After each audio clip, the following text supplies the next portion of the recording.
Shalom, damai di hati. Jumpa lagi dengan saya Pendeta Yesuko Tambunan di program acara Rema in Minute.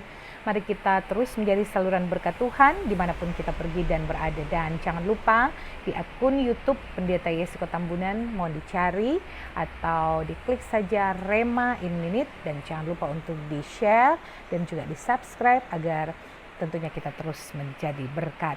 Hari ini kita akan belajar tentang pentingnya, dahsyatnya doa dan pujian. Saudara-saudara, di tengah tantangan dan pergumulan hidup, apa yang kita lakukan? Sebagai manusia kita menangis, kita merasa himpitan, masalah, tantangan dan pergumulan terus menjadi bagian kita. Maka resep firman Tuhan hari ini menguatkan kita supaya kita menaikkan doa dan betapa pentingnya pujian bagi Tuhan. Mari kita lihat contoh dalam Alkitab. Di Alkitab dikatakan ada berbagai peristiwa yang mengungkapkan bahwa ketika doa dan pujian terjadi, kemenangan yang gilang gemilang jadi bagian kita. Kita belajar yang pertama dari kehidupan bangsa Israel. Ketika mereka hendak menyerbu kota Yeriko, bangsa Yeriko yang dikelilingi oleh tembok yang sangat kuat dan kokoh, apa yang mereka lakukan? Apa mereka menyiapkan bulldozer? Apakah mereka menyiapkan traktor? Apakah mereka menyiapkan peralatan yang canggih? Tentu tidak. Yang mereka siapkan yang paling terpenting adalah mereka bernyanyi. 7 hari mereka mengelilingi tembok kota Yeriko dengan bernyanyi, memuji Tuhan. Maka haleluya, kuasa Tuhan terjadi. Runtuhlah tembok kota itu dan kemenangan jadi bagian bangsa Israel.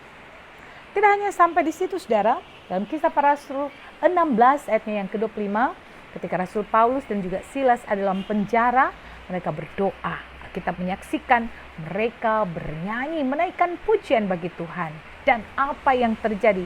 Ya benar, kuasa pujian ternyatakan. Terjadi gempa bumi dan belenggu-belenggu yang mengikat mereka terlepas. Sehingga kemenangan yang gilang gemilang pun jadi bagian kehidupan mereka. Sebab itu pentingnya doa dan pujian. Alkitab mencatat dalam Mazmur pasalnya yang ke-22 ayat 4. Padahal engkau yang kudus yang bersemayam di atas puji-pujian orang Israel. Inilah alasan pertama mengapa pujian begitu penting. Sebab Tuhan bersemayam di atas pujian. Bersemayam artinya Tuhan hadir, Tuhan ada, Tuhan menyatakan kuasanya. Pujian bukan hanya sekedar lagu rohani, tapi pujian adalah lagu-lagu penyembahan, lagu-lagu yang memuji kebesaran Tuhan, lagu-lagu yang tentunya lahir dari hati yang tulus. Sebab itu tidak ada alasan mengatakan, wah suara saya falsu, wah suara saya tidak merdu, wah suara saya tidak bagus. Karena Tuhan tidak melihat suara, Tuhan melihat hati yang memuji dan menyembah Tuhan, maka di sanalah mujizat terjadi. Mengapa pujian penting? 1 Samuel 16 ayat 23 berkata bahwa pujian sanggup mengusir roh jahat. Ketika Saul merasa ia dikuasai oleh roh jahat, maka apa yang dilakukan Daud?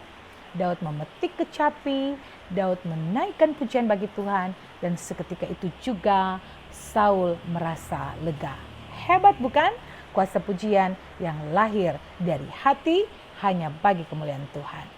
Dan saudara-saudara, hebatnya lagi dalam 2 Tawarik 20 ayat 20 hingga 22, betapa kita melihat ketika Raja Yosafat membawa bangsa Israel, bangsa Yehuda untuk melawan Bani Amon dan juga Bani Moab, maka mereka menaikkan pujian, mereka memuji kebesaran Tuhan, dan kemenangan yang gilang gemilang jadi bagian kehidupan mereka.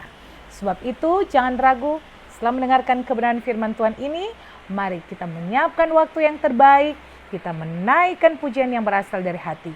Apapun masalah kita, yakin Tuhan memberimu kemenangan.